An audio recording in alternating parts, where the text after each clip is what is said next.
Miss Maddie Lake, and I've had the privilege of getting to know Maddie through the mayor's Commission Against Gun Violence. But Maddie, you've done so much more than that throughout the country, I want to say. So if you wouldn't mind introducing yourself and sharing with us your current role and what you're doing, and go from there.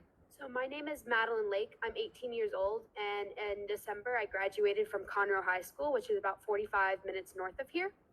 I am the executive director of March for Our Lives Houston, a state board member for Pantsuit Republic, Texas, and a member of the Mayor's Commission Against Gun Violence, where I helped with the subcommittee school safety with Andrew Yu.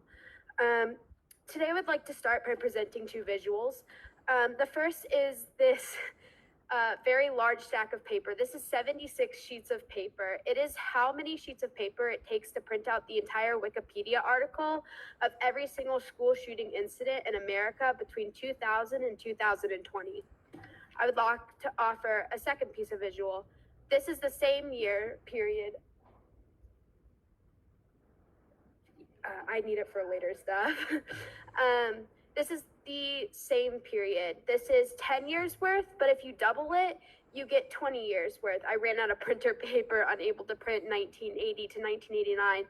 But if you look at this 10-year period to this 20-year period, we quite severely have a drastic increase in school safety issues.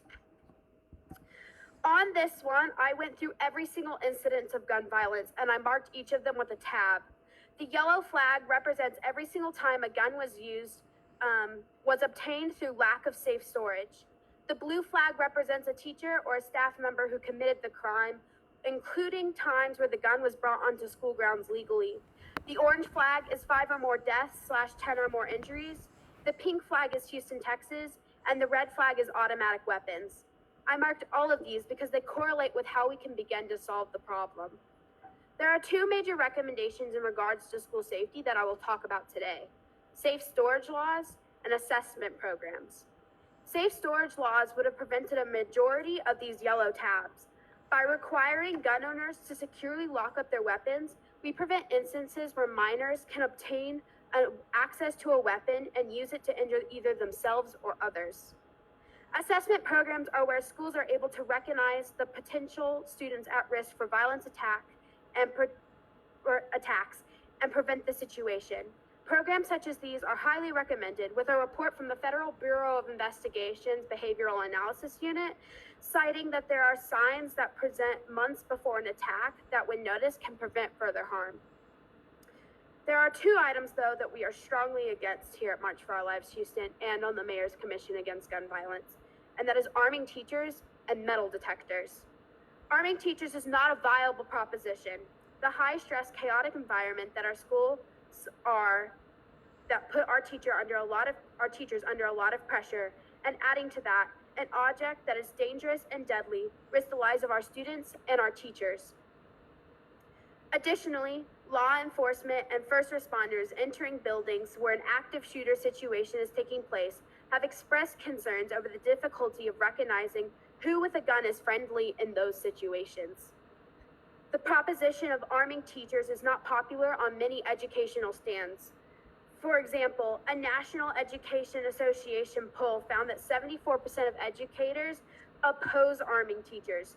2/3 of educators say they would feel less safe if their fellow staff members were armed.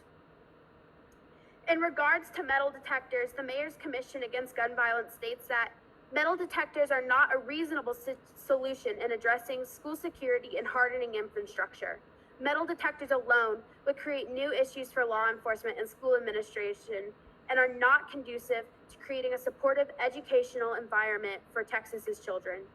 Metal detectors can create a significant amount of waiting for students trying to get into the school, and long processing lines that can go outside and sometimes wrap around buildings, as we saw at Bel Air High School the day after the shooting. The long lines create a new target for would-be attackers. Law enforcement cannot protect students waiting in long lines outside of a secure area.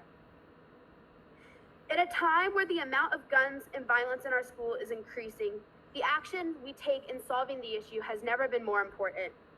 How we choose to approach the situation and attempt to solve it will be the difference between curbing gun violence in our schools or increasing it. I hope that you will review what along with my fellow peers have presented to you today and work collaboratively to make Houston a better place and so its schools safer. Thank you. Thank you, Maddie. Councilmember Cisneros.